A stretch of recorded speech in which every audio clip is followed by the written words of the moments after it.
Last time we saw this result. So we've been looking at implicit regularization, and we started to think about early stopping of gradient descent in the context of logistic regression. And we saw this result. So we had four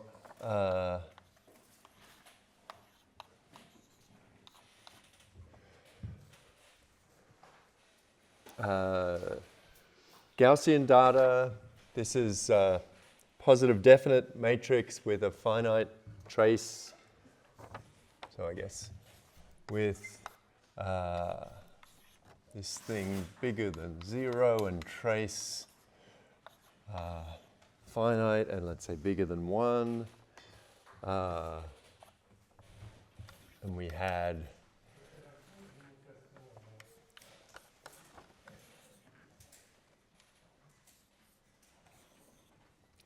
a finite sigma norm, so this means theta transpose sigma theta, right? We're using this notation.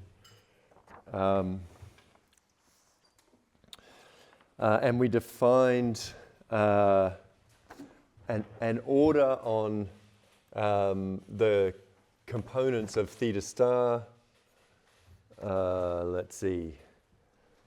So if the eigenvalues of sigma are lambda 1, lambda 2, and so on in decreasing order, then we defined a theta star 0 to k as the components a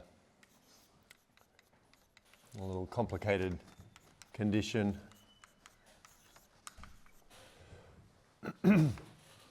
and k plus 1 to infinity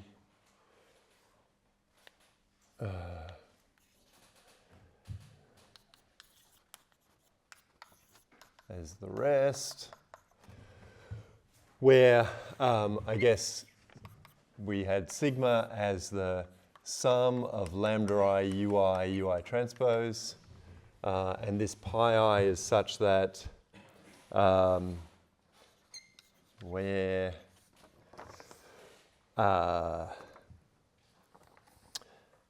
lambda pi I and then u pi I transpose theta star is non-increasing in I. So this is the order in which we're estimating the components of theta star, or at least we'll show some quality of those estimates. And then the result is that for all of this, we're going to consider a stopping time. Is there a question? Non-increasing function, it's UPI squared. UPI. Oh, thank you. Yes.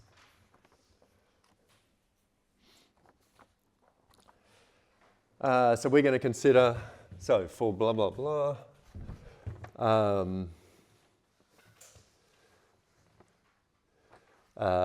so gradient descent on the logistic loss, logistic empirical risk, with a suitably small step size,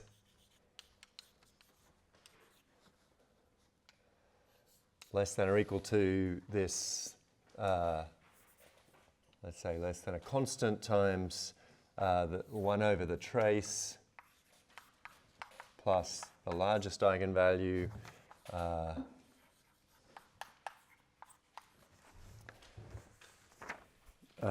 times this delta is going to be our probability of getting a sample that messes us up. Logistic risk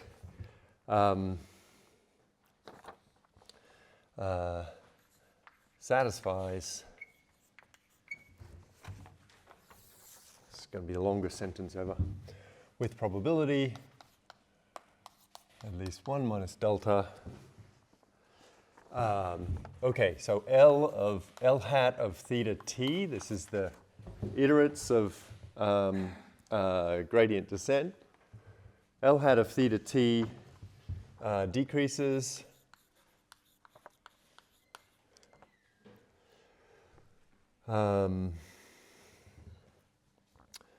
and for t such that L hat of theta, so the first time when the empirical risk drops below the empirical risk for this comparator, 0 to k, L hat theta t minus 1. For t such that this happens, we get an upper bound.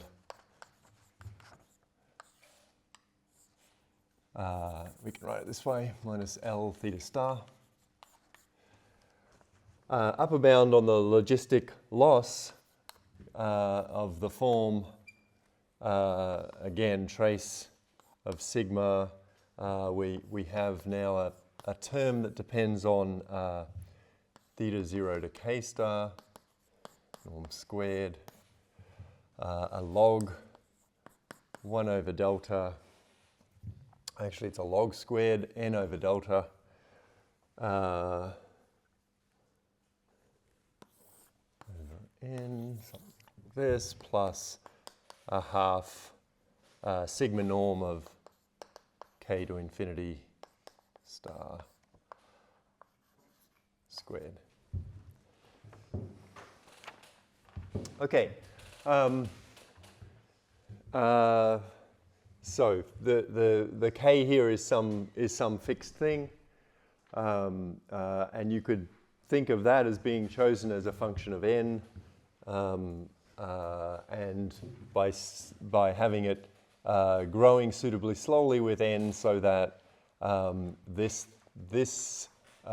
product is going, this quantity is going to 0, but k is still going to infinity. We have the whole thing going to 0. So we have a good performance somewhere along the path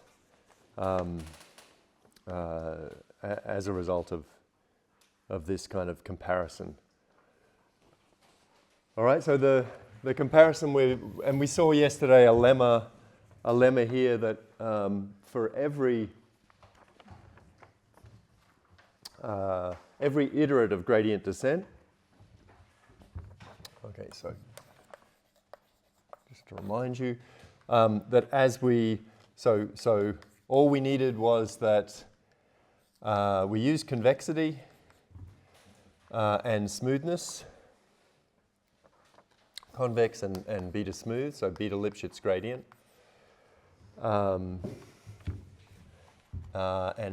eta no more than 1 over beta, which is a choice that ensures we get a monotonic decrease of this criterion. Then the GD iterates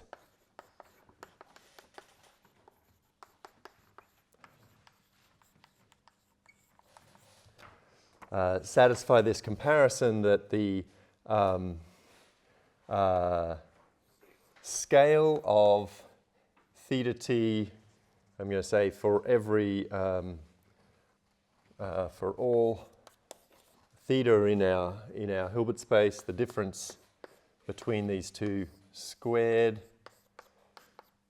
plus L hat theta t. So appropriately scaled is no more than the norm of theta squared over 2 eta t plus L hat for the comparator. So we get this kind of trade-off that we're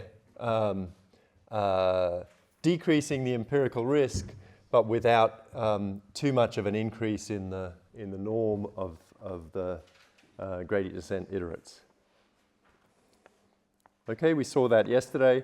Just a simple consequence of the choice of a step size that makes things decrease monotonically, together with these properties of the loss. Okay, so let's have a look at why we get this comparison as a consequence of this sort of implicit regularization property. So let's take a bit of a view of that proof. Okay, so we're concerned with this difference, L of theta t minus the optimum, the logistic loss that we see for the iterate once we've dropped below the empirical risk at this point. So, this is nice big L of theta t. Let's just split things up. First of all, we're concerned with the point at which we've chosen our stopping time depends on an empirical quantity, so let's bring that empirical quantity in.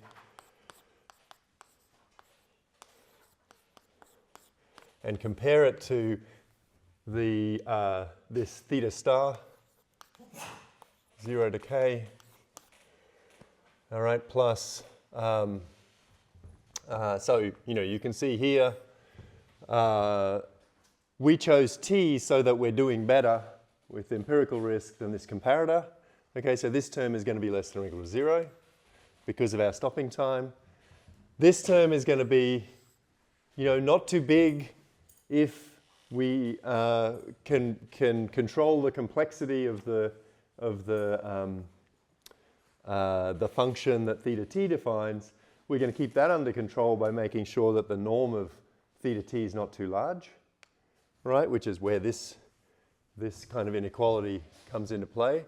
And then, okay, we're going to have a similar control on the difference between theta star 0k's empirical risk and its true risk. Okay, so this is just, one fixed function. K is fixed. We're just thinking about, this is just a straightforward law of large numbers, but we're already going to the trouble of making things uniform, and we're in, something that also has bounded norms, so we'll be controlling this in the same sort of way by saying, uniformly across these things, that's not too big. And I think the notes had a typo. This was missing in the notes that you have. And then, of course, there's one more term. There's this comparison between theta 0 k star and theta star. Right? So we're just breaking things up into these little pieces. So if we know, so this one's certainly no more than 0. If we know that that we can keep control of these kinds of quantities, right? So if we have a ball of radius, so let's say if for all theta no more than some bound b, L theta minus L hat theta is no more than something, let's call it epsilon b. And this is an event. We're going to show this happens with high probability. Then we can just bound this thing as, that's certainly, and for all blah, blah, blah, and theta t, and this other thing. I'm going to be lazy here. It's overkill to take a supremum, but they're of the same order of magnitude. Theta star 0 to k are no more than b. If blah, blah, blah, then we get this inequality that's no more than this one's epsilon b and this one's epsilon b.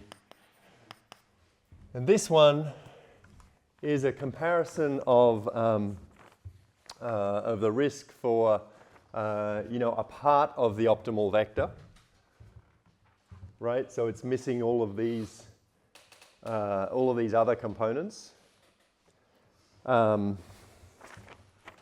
So So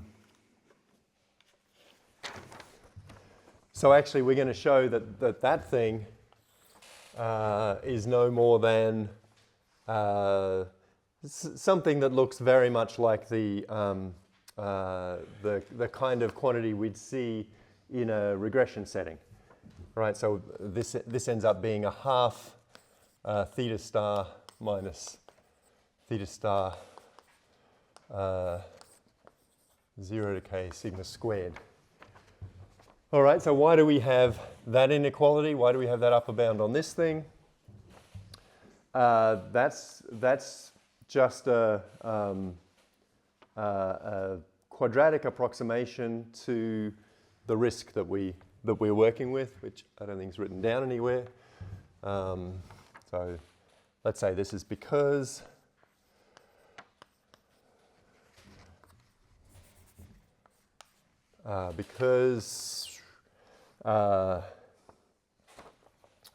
L, we can write L theta star 0 to k minus L theta star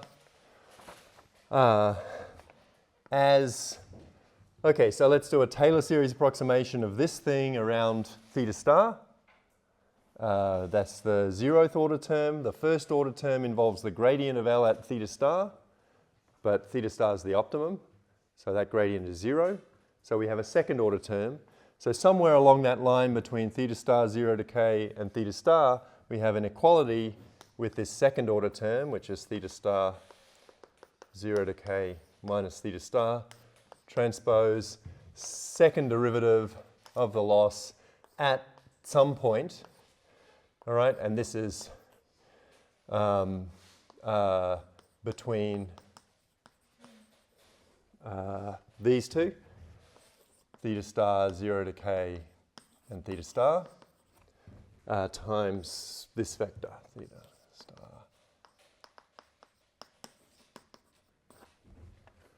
Okay, but our loss here is the logistic.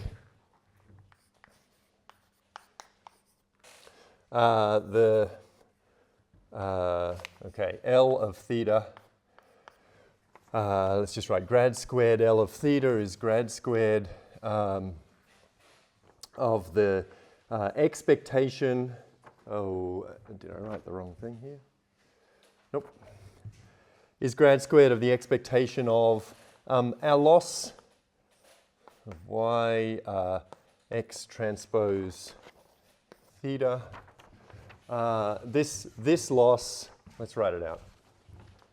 It's the log of 1 plus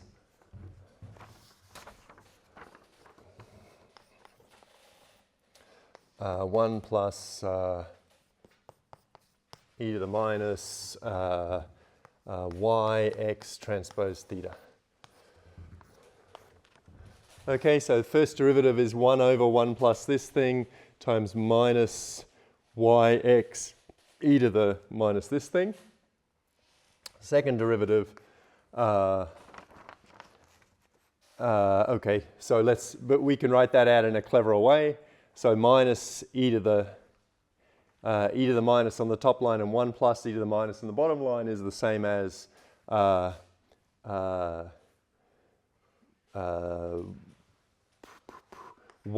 over 1 plus e to the plus y times x transpose theta. All right, and what else did we have? We had a minus there, and we had a y, and we had an x. That's our first derivative. And now we want to take another derivative of this with respect to theta. So that thing is just going to give us another y. So that's a y squared. Y is plus or minus 1. So we lose that. We get another x. It's a 1 over, so we lose the minus. We get that thing squared times e to the y x transpose theta. All right, and an expectation, of course. Okay, so, and then we can do the same trick. This exponential divided by one of these, 1 plus is the same as 1 over 1 plus e to the minus. So All right, so we get a x transpose over 1 plus this thing times 1 minus that thing.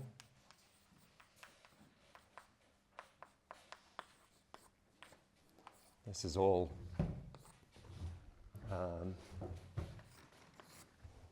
high school stuff. And now, you know, this thing on the denominator is always, I'm sorry, put my minus in the wrong place. 1 plus e to the something, 1 plus e to the minus something. Those things are always bigger than 1. So this is no more than the variance. So I guess I should be writing this kind of thing, right? This is our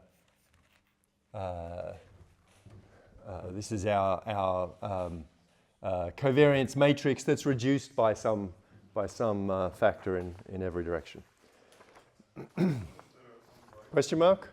A question? No, in the notes there are some y's missing on the denominator. There are, thank you. I'm going to make a note of that, or they'll stay missing forever.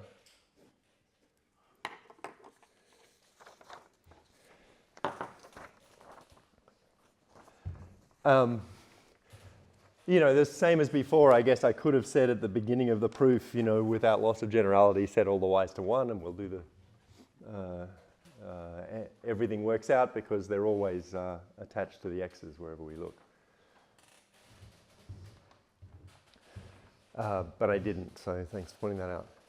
All right, so this thing is some positive definite matrix that is no more than that's upper bounded in the PSD hierarchy by the covariance matrix. All right, so this thing here in particular can be replaced by the covariance matrix to give an upper bound here, and that's precisely this quantity. But of course, theta star minus theta star 0 to k, we have a name for that. That's theta star k to infinity, right? Okay, so, you know, when we have a finite theta star, yeah? Excuse me, just one question about your computation. Did the minus sign in the exponential disappear? From here to here? Yes. Yes, so what we got out of that was 1 over 1 plus e to the minus, and in the numerator we had a minus e to the minus something over 1 plus e to the minus something, which is 1 over e to the something plus 1, which is what we wrote down over here.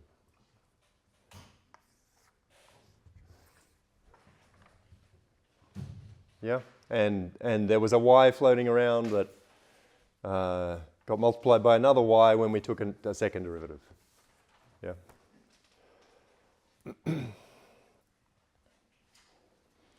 Okay. This board is such a work of art, isn't it?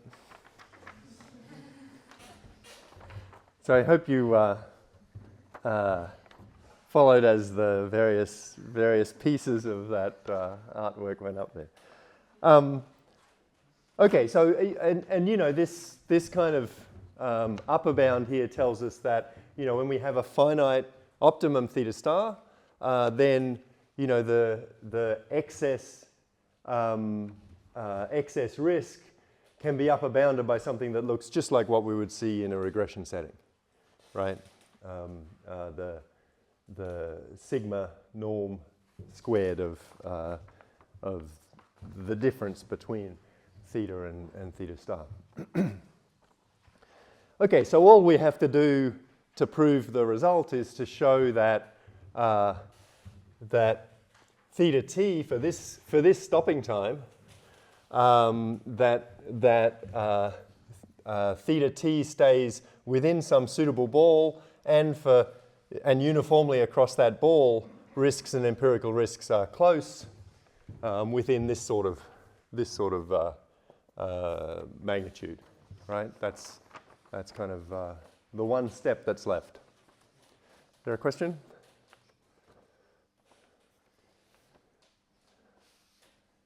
Anything I can help with? Is it clear? Good.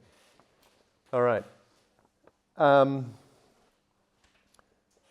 Okay, so to show, and we're using this kind of a comparison to show that theta t doesn't get too big by that stopping time.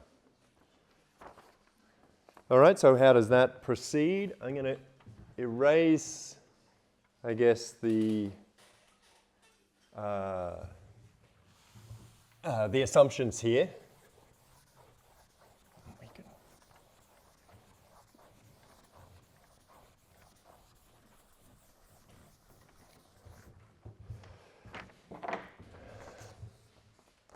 Okay, so why?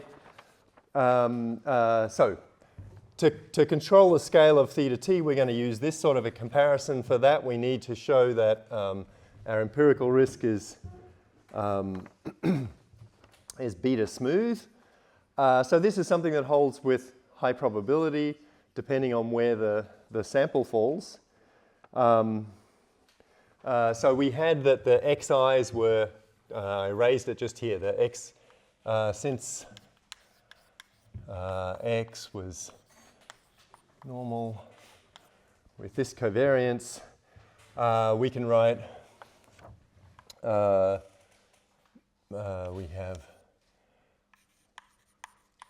we can define some other independent standard normals and write these xi's as the sum over the components in these eigenvector directions of square root lambda j, we call them uj's, those directions, and now we're going to have a zij, where these are independent standard normals.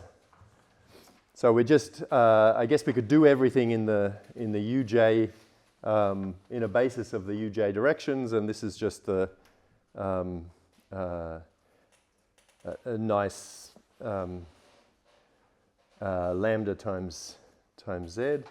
And then we can compute the smoothness, so the second derivative here, grad squared of L hat.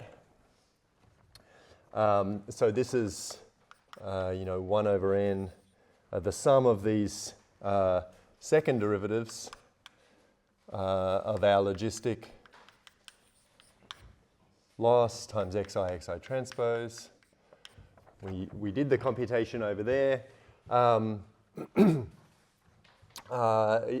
These things ended up being no bigger than 1. So, if we want to compute the spectral norm of this thing, okay, so let's be clear. That's a spectral norm.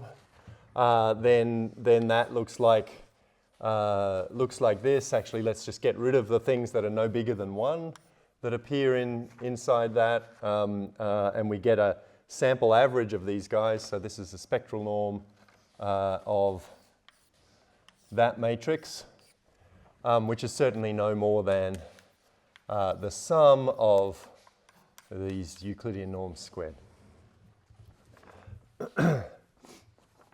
And we can afford to be loose.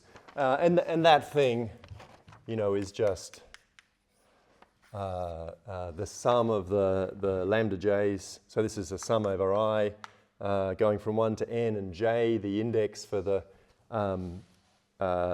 spectrum of lambda j times these chi-squared random variables, independent chi-squared random variables, the zij's.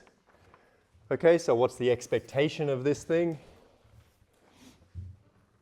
It's just the trace of our covariance matrix, right?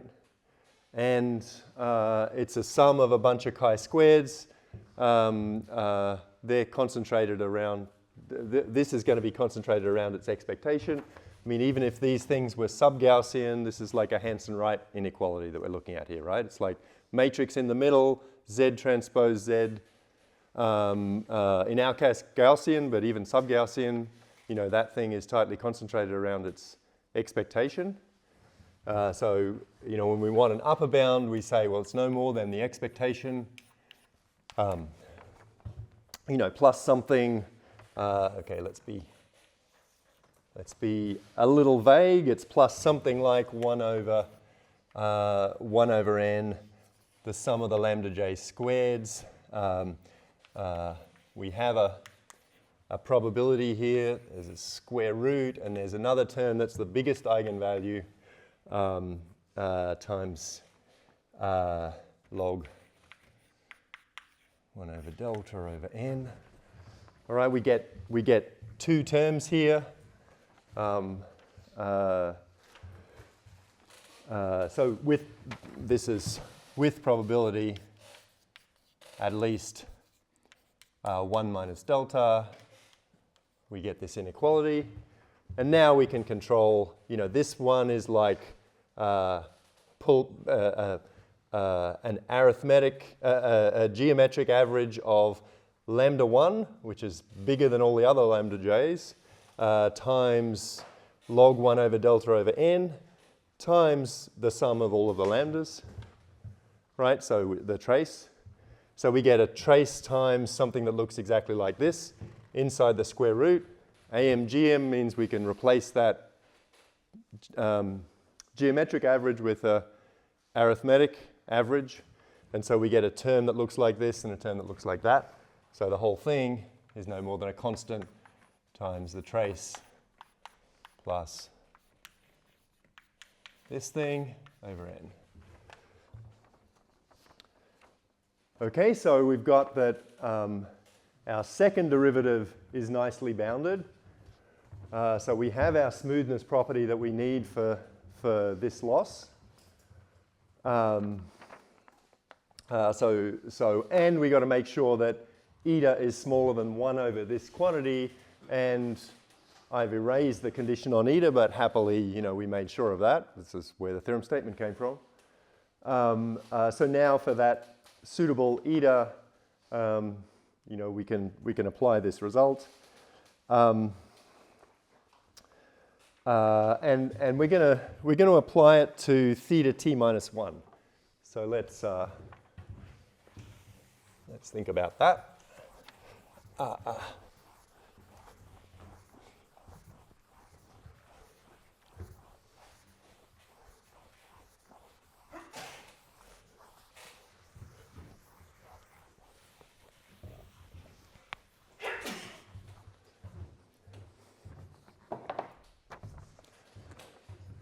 All right, so for our empirical logistic risk, we've shown that it's smooth at this level, that the gradients are beta Lipschitz for that beta. We've got a sufficiently small step size, so we're going to think about how theta t minus 1 compares to this guy, actually, theta star 0 to k. So we know that theta t minus 1 minus our comparator theta is going to be the bits that we're going to be able to estimate up to that point divided by 2 eta t minus 1. Let's put those in on the other side as empirical loss of the comparator is theta star 0 to k, and now our theta t minus 1, and we have another norm term here that is the plus theta star 0 to k squared.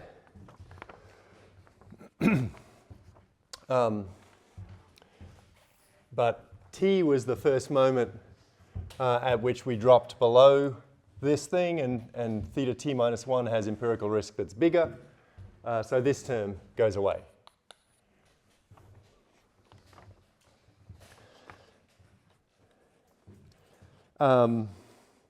Okay, so actually all we care about is the scale theta 0 to k itself, our comparator, theta star 0 to k. Okay, and then, you know, we went through this argument to say what the second derivative looks like. We could do the same thing for a first derivative and argue that actually this, with high probability, our empirical risk is Lipschitz. The constant that appears is the square root of this constant, which means that, you know, we're taking steps of eta times the steps that are bounded by eta times that Lipschitz constant, right? So, you know, same sort of argument gives us something like that, but eta is smaller than 1 over beta. The Lipschitz constant is no more than square root of beta. So we get a eta smaller than something that's less than 1. So we're just not too fussed about constants here. So comparing theta t, which is what we needed to compare, I've erased the comparison, comparing theta t to theta t minus 1, you know, maybe that increases our norm by as much as 1. So theta t minus theta star 0 to k. With high probability, the steps that we'll take from here to here are no bigger than size 1. So we get this kind of a thing.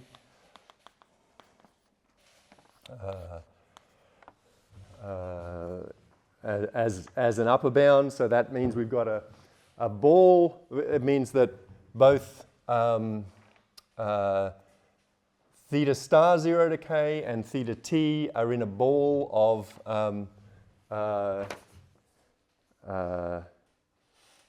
radius something like, you know, 1 plus 2 times theta star 0 to k.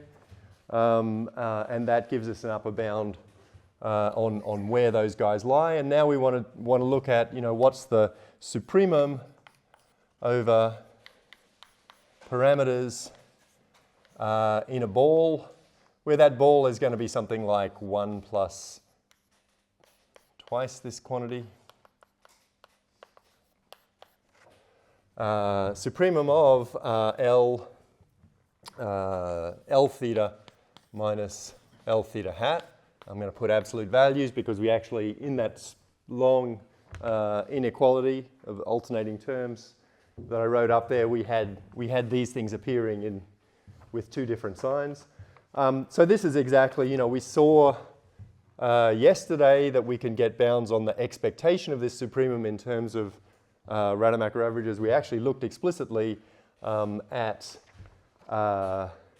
this case of linear functions that appear in here, and we saw that as long as our loss was Lipschitz, then, you know, that Lipschitz constant just comes out, right? And we can take the Rademacher averages of this class of functions in terms of the Rademacher averages of linear functions with a constant that is the Lipschitz constant of the loss.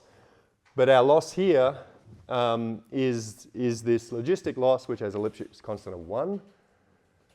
So, you know, if we're interested in just the expectation of the supremum, we get an upper bound in terms of those Rademacher averages of the linear functions that we saw yesterday was something like, you know, this quantity, 0 to k star, times the square root of the trace over n. Right? That was a bound on the expectation. You know, we didn't prove it, but these things are tightly concentrated around their expectation because we have Gaussian, right? Also true more generally, for instance, for sub-Gaussian. And we can get that with high probability that thing is no more than, you know, and there's a log factor or two. I mean, this is presumably suboptimal, but we're not being too fussy here.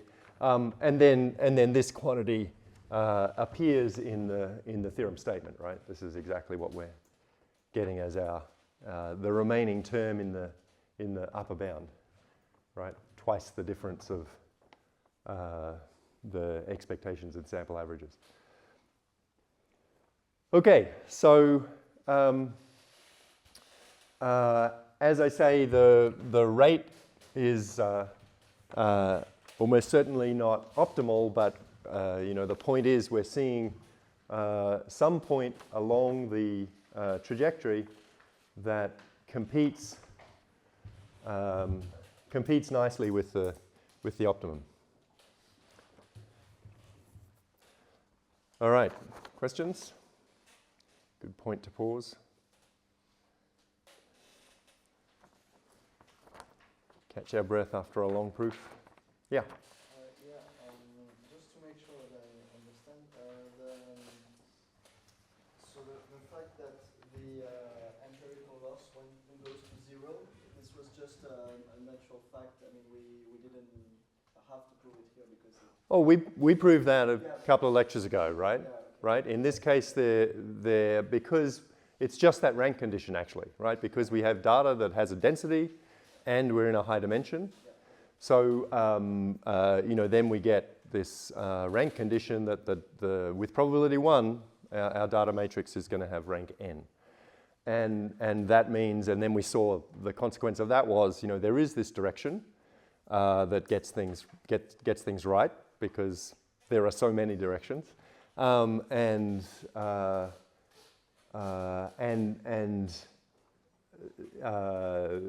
when we go, so the minimum of this criterion is at infinity in one of those directions that gets things right. Yeah, and we saw actually, we had a bit of a more refined understanding of the direction that we'll converge to. It's this maximum margin one, right?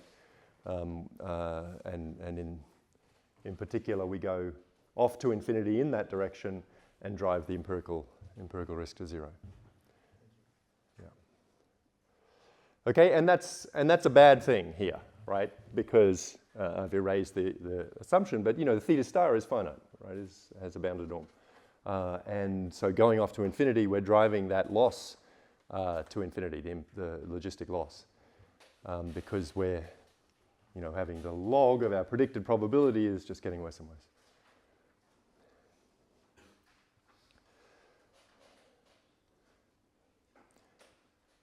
Negative log, I should say. All right.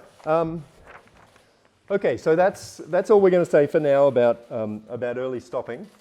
We're going to switch back to looking at some of these other kinds of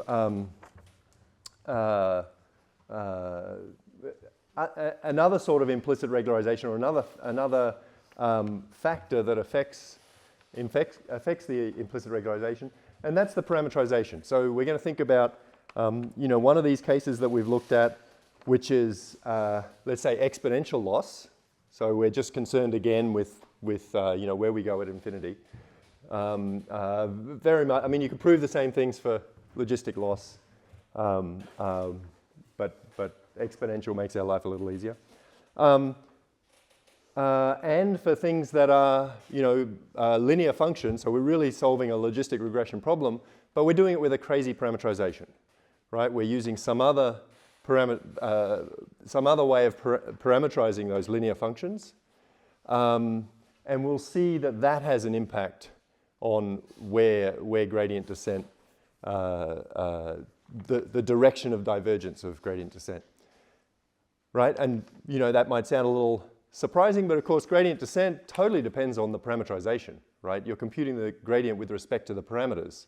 And so you do something funky in the way that you represent a linear function, you're going to get, go off in a different direction. And so we'll look at a specific example, a sort of family of examples of such things, and see that we get this whole range of kind of different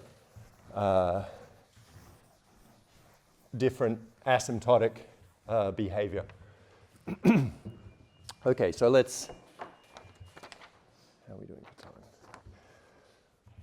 Okay, so this is impact of parameterization.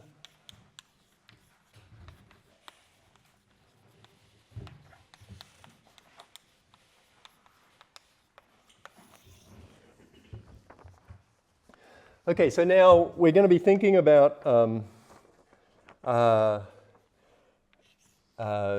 least initially, we'll look actually more generally, but we're going to be thinking about parameterized functions that map from, a parameter space and the input space to, let's say, just the reals. So in fact, this is fine. So for instance, for logistic regression, this is the quantity that corresponds to our predicted probability of a 1, but in the logit space, right? So it's under that 1 over 1 plus e to the minus this quantity is our predicted probability. So and the parameter in RD, so this is an f of theta x.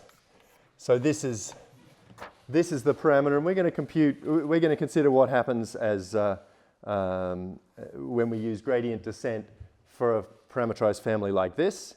Before we were considering example just theta transpose x, nice and simple. We're going to look at a variety of different cases. We might think of some funky parameterization of a vector here. I mean, I guess these dimensions are very different, right? Where we've got some other parameterization in some other space of this linear vector. A crazy thing to do. Or it might be, this is a neural net, and we're doing some sort of theta 1 transpose sigma L minus 1, blah, blah, blah, right, of theta 1 transpose x. If we're doing something like this. Okay, so, very general sort of setup, or blah, blah, blah. So if we thought about what happened, if we think about what happened in the linear case, it's really just the behavior as theta goes off to infinity that was important there, right? It's the rate of growth as the parameters get large. And, the natural generalization for parameterized families is kind of what's the large scale growth with the parameters as we scale the parameters up. So we're going to consider the kind of natural generalization here is positive homogeneity.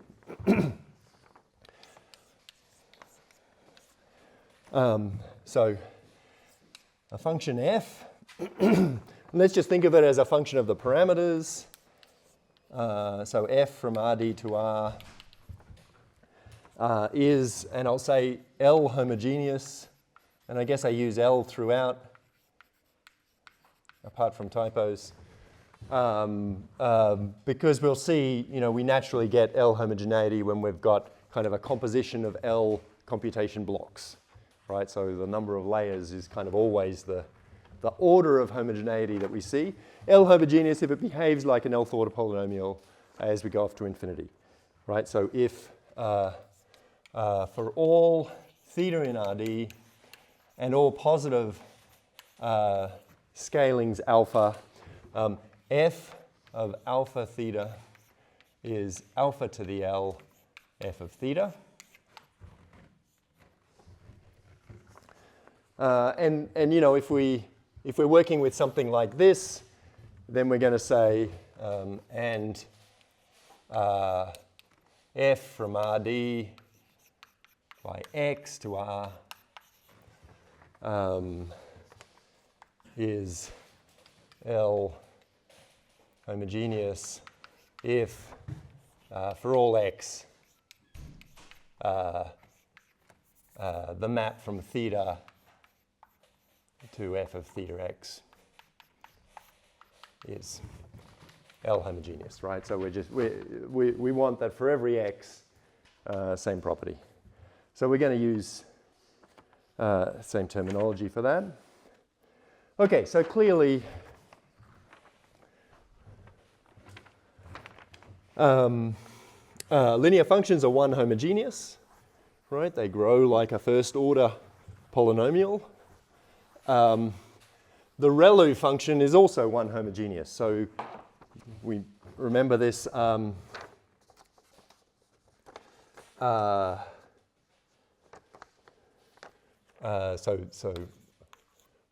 this is the nonlinearity that this stands for rectified linear unit. So this is the function sigma of A is the max of A and 0. Okay, so scale that in with any positive multiplier in here, and you're just scaling the whole thing up by the positive multiplier. So this is one homogeneous. And if we consider this sort of composition here with ReLUs in place, so I guess the other thing to observe is, this is a one homogeneous function. If we then take a ReLU of that, that's still a one homogeneous function, right? And if we then multiply that by another set of parameters, it becomes a two homogeneous function, right? Because when we scale up our parameters by a constant alpha, we get an alpha times an alpha, right? The whole thing scales up like alpha squared and so on, and the whole, something of this form, if sigma has this one homogeneous property, it's this very special piecewise linear function with the corner at 0, then the whole thing is L homogeneous. Yeah, L homogeneous. Right? In the parameter vector that we think of as, concatenating all of these thetas. Okay?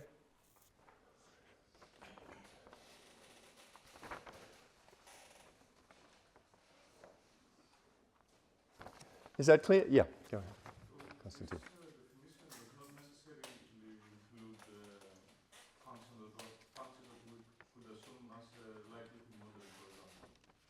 Oh, yeah, it certainly could be, right? So, for instance, if I give you a three homogeneous polynomial here, right? So a three homogeneous function here of theta, that's just a strange way of parametrizing this linear function. And if you give me a logistic regression model, I can express it this way, right? And as long as this mapping is onto, then it's exactly the same model as the logistic regression model, just parametrized in a crazy way, right? And it may be, this is d-dimensional, this thing is p-dimensional, p could be huge, and we still have the same model, right? So it's just parametrizing that model in a funny way, which totally changes what gradient descent does, because gradient descent considers things as a function of the parameters, of course. Yeah. Okay, is the homogeneity definition clear? And these examples of homogeneous functions, good, okay. Okay, so then, this is a classical notion. You can write an equivalence. So proposition. Let's see. So if f, differentiable f is, let's say from Rd to R is L homogeneous, if and only if, so we have another condition that's equivalent in terms of, theta, in terms of the gradient of f, that, this linear function in the gradient is equal to L times f of theta. All right, so this is another characterization of that condition. This is called Euler's homogeneous function theorem. And one other thing that we'll use, all right, well, maybe we'll think about the proof of this. Maybe it's in one direction. Okay, so if we consider an L homogeneous function, then that means that f of alpha theta is alpha to the L f of theta. So what's the derivative with respect to alpha look like? Right, in this case it's theta transpose on the left-hand side, grad f at alpha theta. And on the right-hand side, it's L alpha to the L minus 1 f of theta. And at alpha equals 1, that's exactly this expression. Okay? And going the other way, you know, you can take this thing and solve an integral equality to show you get the definition. Okay, so this is another way of viewing this homogeneity property as in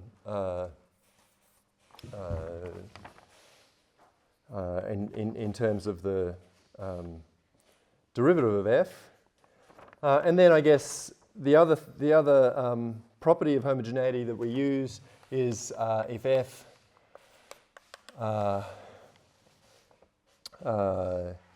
is twice differentiable,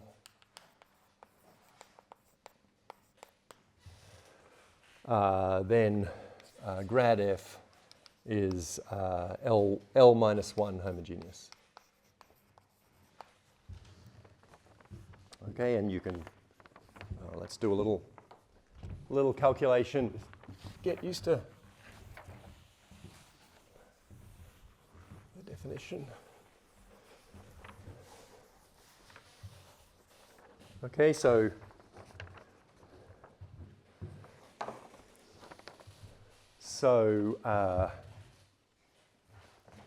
if we take this expression defining L homogeneity, then we want to argue that this implies that the gradient is L minus 1 homogeneous. So let's differentiate. Let's take the derivative of this with respect to a single component. Let's say the ith component. And we get, you know, the left-hand side is the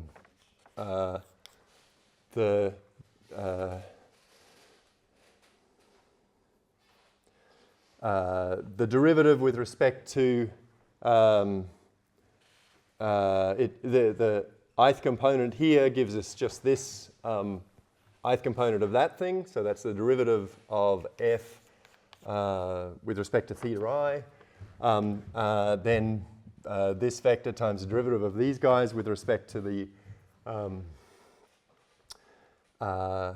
ith component gives us a sum across j, whatever that index is, of theta j on the left times the second derivative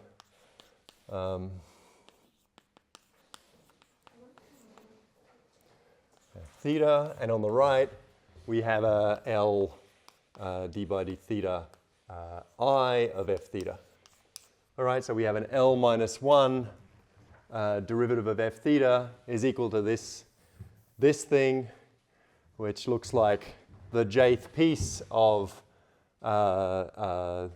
the corresponding, you know, theta times the second derivative matrix. Jth piece, the ith piece. And I think there's a typo in the notes for these indices.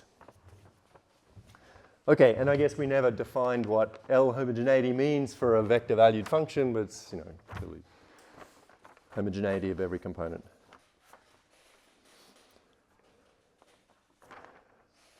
Okay, so we're going to start off with something like this and look at what's the impact of parametrizing a very classical thing in an L homogeneous way and see what emerges. Okay, so we have 30 minutes, right? 9 to 10:30, yeah. Okay, so let's think about that case. So we're going to look at, I'll write it up here. Wow,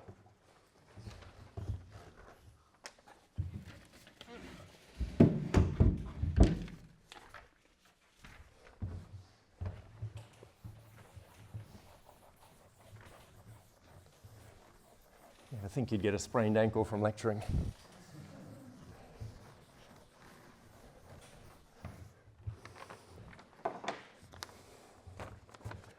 All right, so let's think about, again, exponential loss. And linear functions, but a homogeneous parameterization. Okay, so we're going to think of f theta x is, and write it as capital P,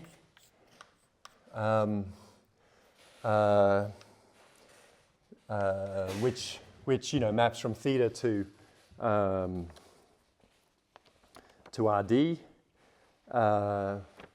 And we're interested in linear functions like this and the exponential loss. So L of f theta x y is, e to the minus y f theta x.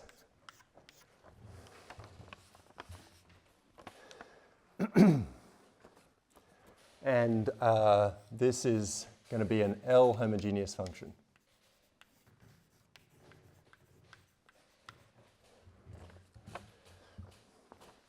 All right, and I guess, so let's be explicit. P maps from our RP, the number of parameters, to RD, the dimension of our input space. Okay, so if we minimize empirical risk for this loss under this crazy parameterization, then what we'll see is that we end up at a KKT point of a kind of strangely parameterized max margin problem, right? So we end up seeing something that satisfies the KKT conditions for this thing. So theta here is in RP.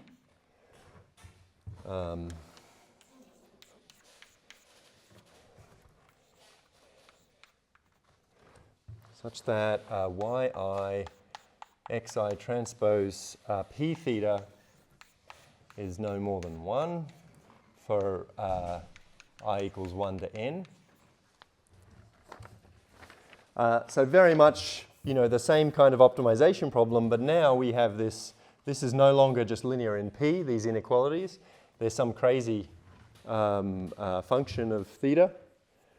In particular, this constraint set might not be convex, right? So all we're going to be able to show is that we head off to infinity in the direction of the KKT points of this optimization problem. But that doesn't, because we don't have a convex feasible set, that does not imply that we get to a global optimum of this problem, right? It just tells us that we're hitting that first order necessary condition, analogous to, we find a stationary point in the unconstrained case. Okay, so important to keep that in mind. We get a weaker result here. We don't really know that we're solving this problem, but it's some good evidence that that actually this is the nature of the solution. And you can go look at other characteristics of the solutions that you find, and I'll mention this along the way, but I haven't proved it in the notes. You can show, for instance, that okay, so we saw this min norm thing, we could put the norm or even an appropriately scaled norm in the denominator here and say, we want to maximize the min of all of these quantities, maybe appropriately scaled by the norm down there. And you can show that you get a strict improvement of that criterion as gradient descent proceeds, for instance. All right, so you can prove other properties that are, again, suggestive of finding a good solution to this problem, but we can't hope really in general to be able to say anything more than, we find a local optimum of this thing. Question? Is the inequality in the condition of the other way around? Thank you. Yes. Great.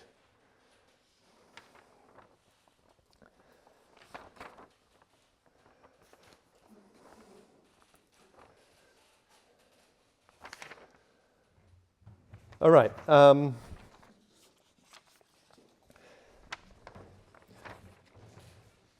Yeah, so what are the, just to think through what it is that we're going to be able to show, what are the KKT conditions for this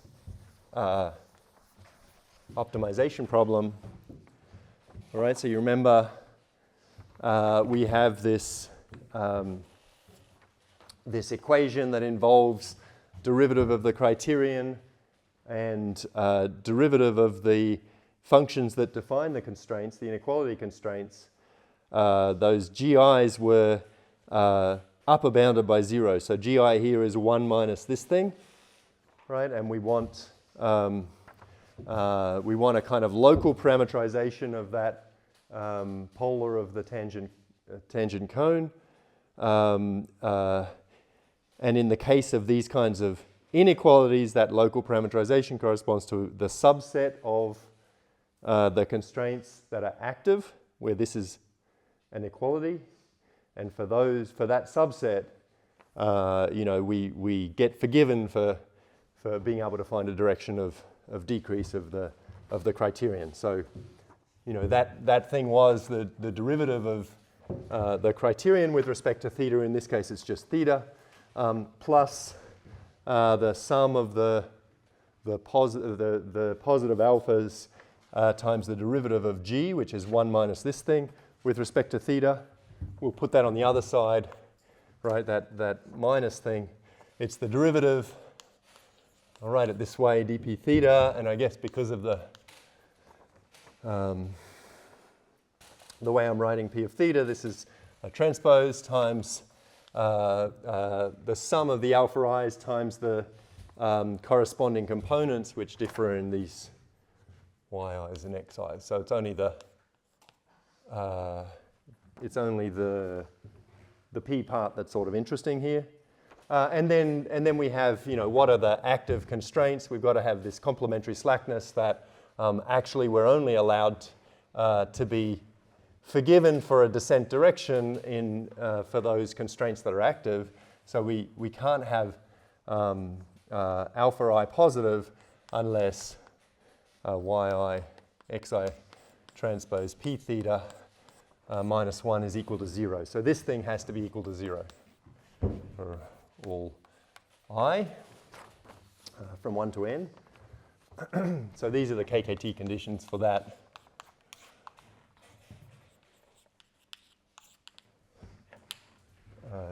For that optimization problem.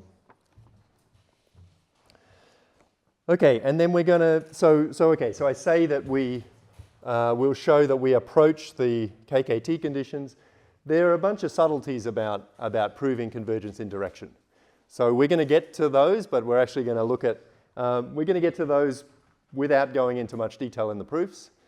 But we're going to look at an easier result that says just, let's assume that we converge in direction. Let's assume that, this quantity and that quantity behaves nicely asymptotically, and then we'll see what sort of behavior the solution looks like. So, I think you get all the intuition, and we get to avoid a bunch of the technicalities. But, we'll meet them later. Just won't suffer through them on the blackboard. Okay, so this is a theorem. I've been really slack in pointing out who did what in these various things. The previous theorem at the start of this lecture, let's go back to that. That was mainly the work of Jingfeng Wu, and joint with Jingfeng, with Matus Telgarsky and Bin Yu, and it was remiss of me not to point that out when we looked at it. This is a theorem due to I guess it's not really. This is a gradient flow version of a theorem due to Sriya Gunasekar, Jason Lee, Daniel Sudri, and Nati Srebro from 2018. It's you know, something like a result that they proved. I think a little easier because we're going to work with gradient flow instead of gradient descent. I think a little bit of a simplification of the proof.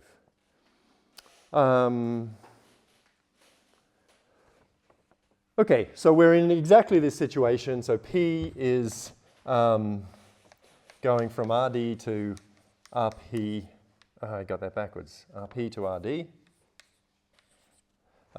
It's twice differentiable, and it's L homogeneous.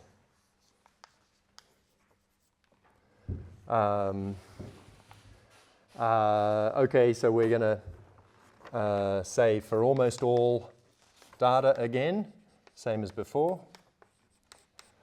X in R n by d, and y in Rn.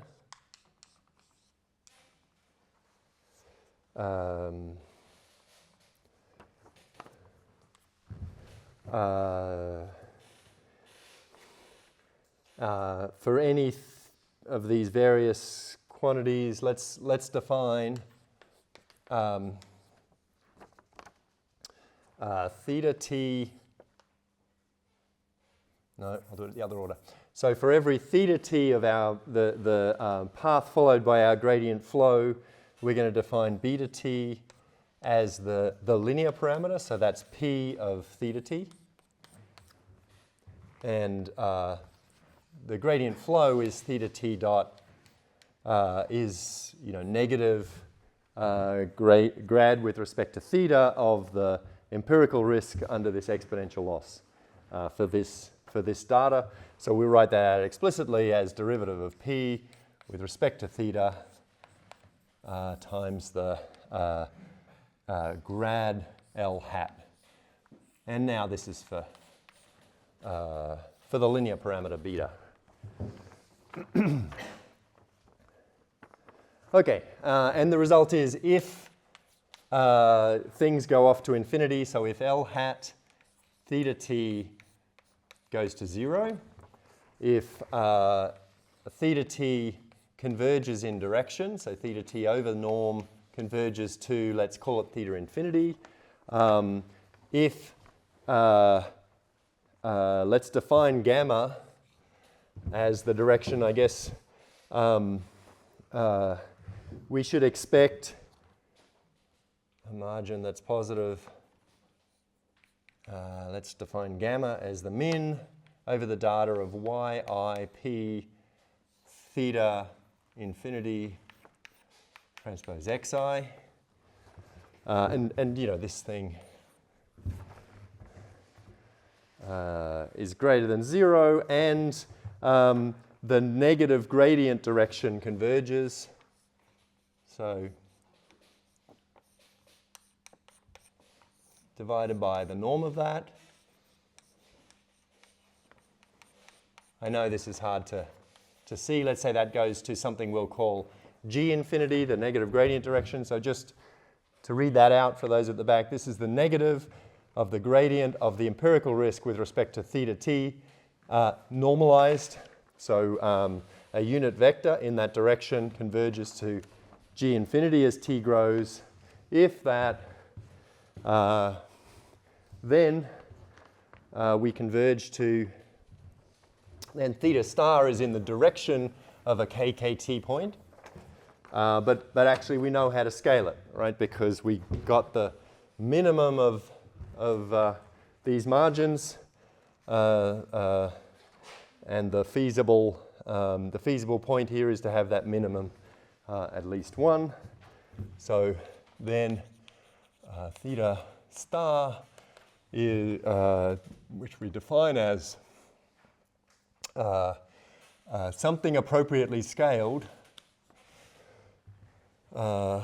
in the theta infinity direction, is a KKT point of this thing.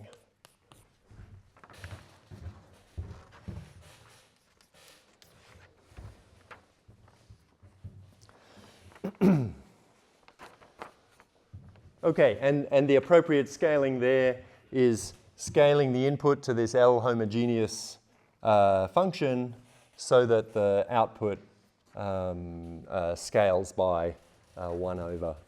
So the function value scales by that scaling to the power L, because we want to scale it down by gamma. Multiply by 1 over gamma to get a 1 here. Okay. Yeah. So in the notes you write always L hat of theta, T not of theta T. Yeah. For example, also for the direction. Here too, yeah. I'm sorry, that's just a mistake. Yeah, so I am going to keep L hat as a function of beta t. So this was my mistake. Thank you.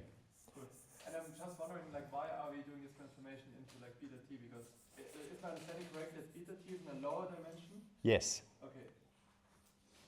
Yeah, that's right. That's right. So you know, in particular, to be able to drive things to 0 for almost all x, yeah, we're going to be in a higher dimension for theta, mapping onto this RD.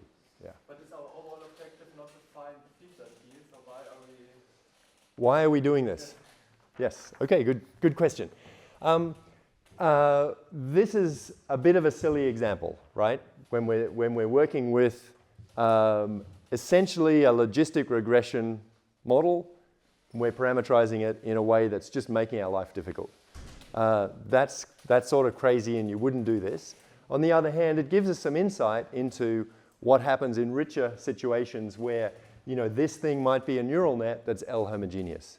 And we'll see later that in those situations, we can say very similar things, right? This is a much easier situation to understand, but it turns out things are really pretty much the same in the much more complex situation, which is more like, you know, what you do in practice. I mean, here we're talking about two-class classification with a exponential loss. You could, you can make the same sort of statements with logistic loss, because all that matters is those exponential tails. You know, it's a kind of technical wrinkle on top.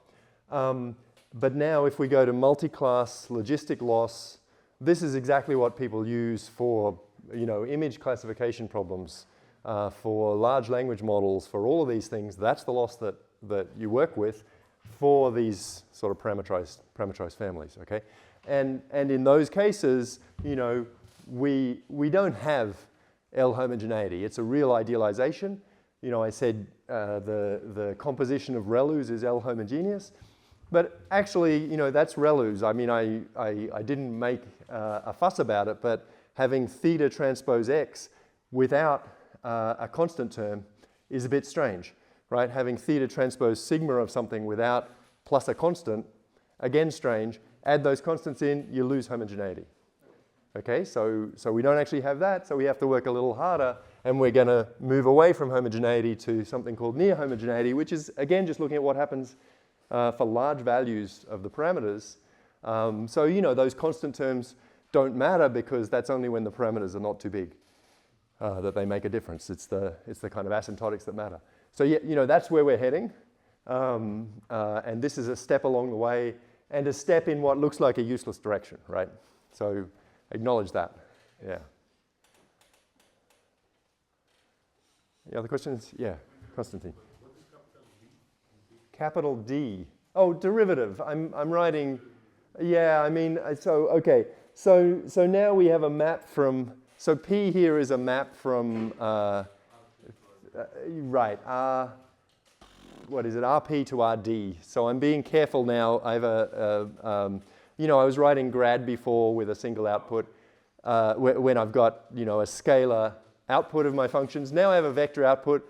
Let's be quite careful about the derivatives that we write. So now I want to have, you know, for the D outputs, the derivative of that vector valued function with respect to its inputs is going to be the linear function that maps from RP to RD. So, you know, I'm thinking of that as a matrix. and it's going to be a P by D matrix, and this is why I write it in this way and put transposers and yeah, you know, just to be totally careful about what goes where. Any other questions? All right. You know, if I was using that notation where I write grad is kind of formally a transpose of this D of operator for the scalar case. Okay, so what do we have? We have 9 minutes. I want to actually prove this theorem. I'm going to do it in 2 steps. You know, the details we won't go through all the details in the notes because you know, you've seen the ideas essentially behind what's going on here earlier in the linear case. But I want to kind of point out what changes with the case of a homogeneous function. Okay, so let me state what happens when we think just about things that are linear. So you know, this is sort of a weaker result than we've seen already in some sense, but it's the conclusion is a little. The consequence is something we've seen already, but we're going to use it as an ingredient in the proof. So we're in the setting of exponential loss. We've got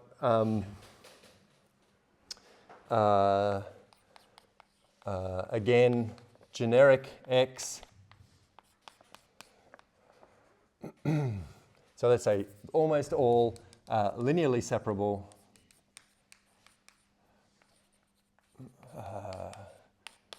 x and y.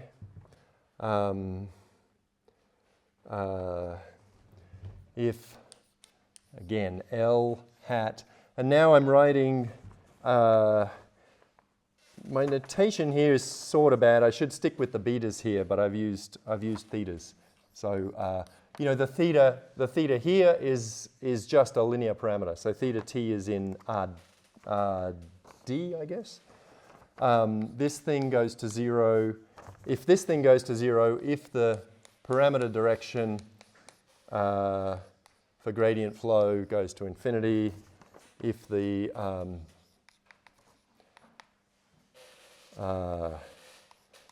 if we end up with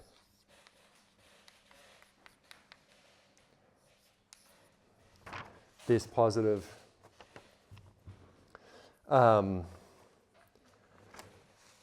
then any accumulation point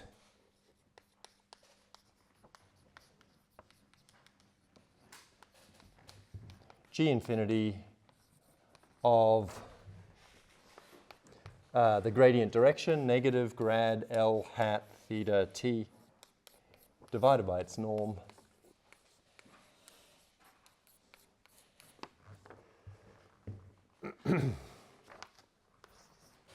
Of that set over positive t can be written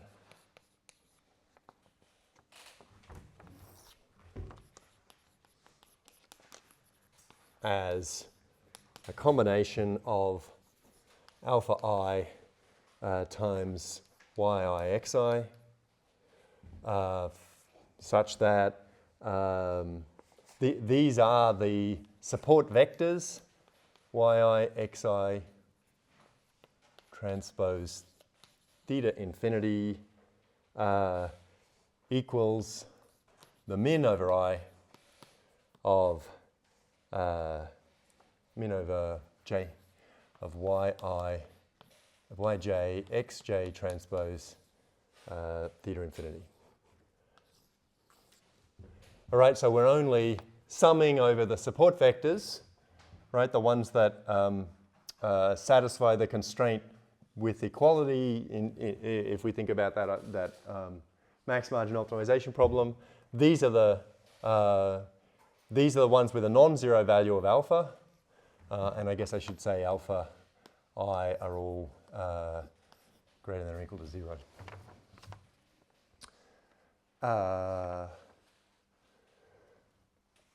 Okay, so any accumulation point of the gradient direction can be written in that way if we have these sort of conditions of things converging nicely to a separating solution. All right, so we'll take a look at that. We'll take a look at that next time, and you know, this is a sort of the heart of the argument here, that we get to under these conditions we get to a KKT point of our max margin problem.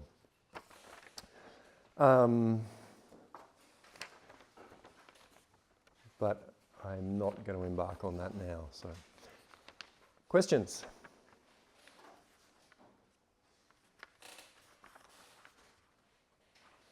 Yeah, so maybe just to reiterate the sort of high level where we're going. This is kind of the easy case. We've made it easy by assuming all the things converge nicely to a separating direction. We've made it easy by working with a silly parameterization of a linear function with exponential loss. Later we'll see we'll look at but won't prove more difficult results that actually say, in fact, for much more general parameterized functions, not everything, right? You know, we need some pretty strong regularity conditions actually to get the convergence part in particular, convergence in direction. But you know, under some additional conditions, we do see that sort of convergence, and we get the same sort of properties for homogeneous parameterizations. And actually for relaxations of homogeneous, for near homogeneous functions. Is there a question? Something unclear? Yeah, so why sometimes it's bigger than 1 and sometimes bigger than 0? Oh, did I say 0 somewhere? Yeah, okay. So this being strictly bigger than 0 means there is a direction for which you get everything right with some positive margin. Whatever it is, you know, that is bigger than some gamma. I hope I haven't used gamma in this argument, right? That's bigger than some gamma. It's strictly bigger than 0, and then this is enough to ensure there's a feasible point here, because we can scale theta to get this bigger than 1. Yeah. So strictly linearly separable is what we mean by feasible over here, at least in the linear case for there. Konstantin? No? I have a question, but You'll save it? yeah, we'll come. Okay. All right, we'll stop there. Thank you.